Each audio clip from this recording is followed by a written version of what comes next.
सबको लगता है। ऐश्वर्या उत्तर प्रदेश के एक छोटे से गांव में रहती थी, लेकिन उसके सपने बहुत बड़े थे। उसे बचपन से ही एक्टिंग का शौक था। वो खुद को एक बड़े स्टेज पर देखना चाहती थी, इसलिए वो आखिरकार दिल्ली पहुंची। दिल्ली की ये चमक धमक भले ही मेरे लिए नहीं है, लेकिन मेरे सपनों की चमक इससे कहीं ज्यादा है। वो जिस थिएटर में एडमिशन लेना चाहती थी, वहां पहुंचने के बाद उसे पहली बार समझ आया कि उसके सपनों को पूरा करने की राह इतनी आसान नहीं होगी। उसे एडमिशन तो मिल गया, लेकिन थिएटर में एक्टिंग करने वाले बाकी लोगों का रवैया उसकी तरफ कुछ अच्छा नहीं था। हालांकि थिएटर के मालिक और डायरेक्टर सनी सर ऐश्वर्या को बहुत सपोर्ट करते थे। ऐश्वर्या, तुम्हारी मेहनत और लगन मुझे पसंद आई। यहाँ तुम्हें बहुत कुछ सीखने को मिलेगा, बस अपने आप पर विश्वास रखना। वो दिन रात अपनी कला को निखारने में जुट गई, लेकिन उसकी लगन, मेहनत और टैलेंट को देखकर बाकी लोग उसे निशाना बनाने लगे। एक दिन थिएटर के कुछ साथी आपस में खुसर फुसर कर रहे थे। देखो तो गांव की लड़की बड़े बड़े सपने लेकर आई है। इसे क्या लगता है कि ये हमारे शहर में टिक पाएगी? थिएटर तेरे बस का नहीं है ऐश्वर्या, वापस चली जा चूल्हा चौका करने। शक्ल देख अपनी आईने में। इन लोगों को आने कौन देता है दिल्ली में?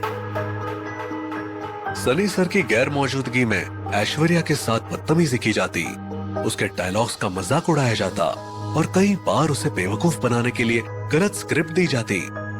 एक बार उसके कपड़ों में रंग डाल दिया गया ताकि वो सबके सामने शर्मिंदा हो। ऐश्वर्या, इनकी बातों का बुरा मत मानो। ये सब सिर्फ तुम्हारी मेहनत से जलते हैं। मैं तुम्हारे साथ हूँ। मुझे फर्क नहीं पड़ता रजनी, मैं यहाँ अपने सपने पूरे करने आई हूँ और मैं हार नहीं मानूंगी। उसकी रैगिंग भी की जाती, उसे अजीब अजीब काम करने के लिए मजबूर किया जाता, जैसे कि पूरे थिएटर की सफाई करना या सबके लिए चाय बनाना। रजनी उसे इन लोगों से बचाने की कोशिश करती थी, लेकिन एक अकेली रजनी भी भला क्या कर सकती थी। यहाँ किसी में हिम्मत है तो मुझसे भिड़ कर दिखाए। ऐश्वर्या के साथ अब कुछ भी गलत हुआ तो मैं किसी को नहीं छोड़ूंगी। एक दिन जब अगले नाटक के लिए कास्टिंग की बारी आई, तो सनी सर ने सभी को हैरान करते हुए ऐश्वर्या को लीड रोल ऑफर कर दिया। ये सुनकर ऐश्वर्या की खुशी का ठिकाना नहीं रहा। उसने रिहर्सल में अपनी पूरी जी जान लगा दी। इस नाटक में लीड रोल ऐश्वर्या निभाएगी और मैं चाहता हूँ कि सब लोग उसका पूरा साथ दे। लेकिन नाटक के शुरू होने से ठीक 2 दिन पहले ऐश्वर्या अचानक थिएटर से गायब हो गई। कोई उसे ढूंढ नहीं पाया। उसके साथी जो उसे परेशान करते थे मान बैठे कि वो हताश होकर वापस अपने गांव चली गई होगी। कहा था ना कि ये गांव की लड़की यहाँ नहीं टिक पाएगी। लगता है डरकर भाग गई। ऐश्वर्या के अचानक गायब हो जाने से उसकी दोस्त रजनी बहुत परेशान हो गई। उसने हिम्मत दिखाते हुए सनी सर से कहा, सनी सर, अगर आप चाहे तो मैं ऐश्वर्या की जगह ये रोल निभा सकती हूँ। मैंने उसके साथ रिहर्सल में काफी वक्त बिताया है और मुझे उसकी सारी लाइनें याद है। ठीक है। 2 दिन बाद दिन आ गया। पूरा थिएटर दर्शकों से खचाखच भरा हुआ था। नाटक शुरू हुआ और रजनी की परफॉर्मेंस ने सभी को मंत्रमुग्ध कर दिया। जैसे जैसे नाटक खत्म होने की ओर बढ़ा, तालियों की गड़गड़ाहट पूरे थिएटर में गूंज उठी। लेकिन तभी अचानक सारी लाइट्स बंद हो गई। पूरा थिएटर अंधेरे में डूब गया और खामोशी छा गई। ये क्या हो गया? लाइट्स क्यों चली गई? अंधेरे में डूबा थिएटर अब बेहद डरावना लगने लगा था। तभी स्टेज पर एक फोकस लाइट जली और सबकी नजरें उसी ओर मुड़ गई। वहां एक अजीबोगरीब जोकर खड़ा था। ये कौन था? इसे यहाँ किसने बुलाया? हो सकता है सनी सर ने बुलाया हो। जोकर का चेहरा सफेद रंग से पुता हुआ था, आंखें गहरे काले रंग से घिरी थी और उसके होठों पर एक अजीब सी मुस्कान थी। जोकर ने बिना बोले स्टेज पर अजीब अजीब और डरावनी हरकतें करनी शुरू कर दी। उसकी हरकतें इतनी अजीब थी कि दर्शक समझ नहीं पा रहे थे ये क्या हो रहा है। ये कोई मजाक तो नहीं लग रहा। कुछ तो गड़बड़ है। तभी जोकर अचानक हवा में उड़ने लगा। ये देखकर सब सन्न रह गए। जोकर ने धीरे से अपनी उंगली प्रिया और करण की तरफ उठाई और स्टेज पर आने का इशारा किया। प्रिया और करण स्टेज पर पहुंचे। जोकर ने पहले करण की ओर इशारा किया और फिर बेंच की तरफ। मैं बेंच पर लेटूं? लेकिन क्यों? नहीं करण, मत लेटना। जोकर कुछ नहीं बोला और करण हिचकिचाते हुए बेंच पर लेट गया। जोकर ने एक सफेद चादर निकाली और उसे करण के ऊपर फैला दिया। अचानक करण का शरीर हवा में उठने लगा। दर्शक इसे कोई जादुई ट्रिक समझकर तालियां बजाने लगे, लेकिन उनकी तालियां तब धीमी पड़ गई जब जोकर ने अपनी कोट की जेब में से एक चमचमाती हुई तलवार निकाली।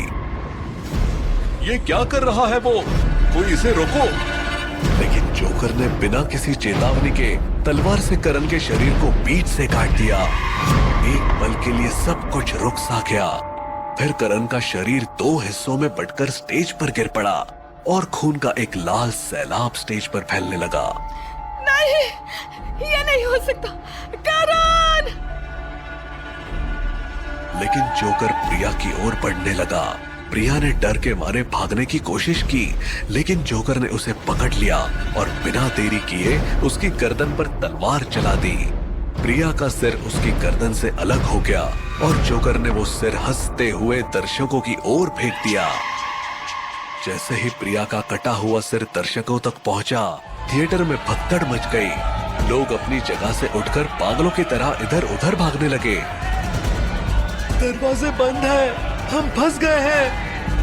हर कोई जान बचाने के लिए भागने की कोशिश कर रहा था, लेकिन जोकर उनकी ओर धीरे धीरे बढ़ता जा रहा था।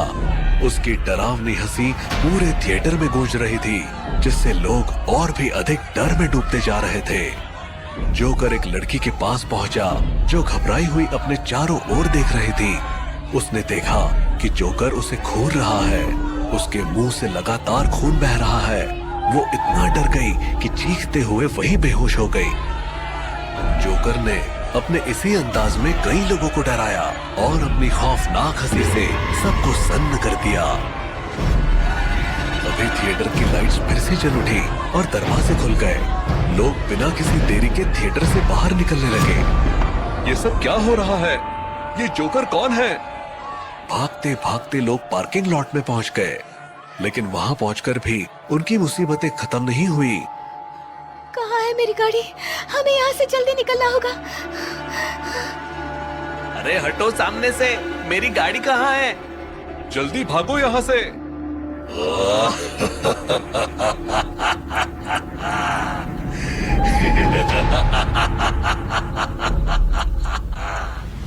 लेकिन तभी जोकर पार्किंग लॉट में प्रकट हुआ।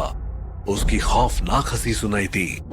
वो धीरे धीरे टीना की ओर बढ़ा। मुझे छोड़ दो प्लीज, प्लीज मुझे जाने दो। जोकर के चेहरे पर कोई दया नहीं थी। उसने अपनी तलवार उठाई और टीना पर वार कर दिया। उसकी चीखें गूंज उठी, लेकिन जल्द ही उसकी आवाज खामोश हो गई। इसके बाद जोकर लारा की ओर बढ़ा। नहीं, प्लीज मुझे जाने दो, प्लीज मुझे जाने दो। तुम जो कहोगे वो मैं करूंगी, मुझे जाने दो। लेकिन जोकर ने उसे भी नहीं छोड़ा। ये क्या है? ये कोई इंसान नहीं हो सकता, ये कुछ और है। जोकर ने गगन की बात खत्म होने से पहले ही उसे काट दिया। पार्किंग लॉट में खून फैल गया। चारों तरफ लाशें गिरने लगी। अब जोकर ने सनी सर की ओर देखा। अब मेरी बारी है। हे भगवान, आखिर ये हो क्यों रहा है? जोकर उनके पास आया, लेकिन वो उन्हें देखता हुआ उनके पास से गुजर गया। इसने मुझे क्यों छोड़ दिया? ये क्या था?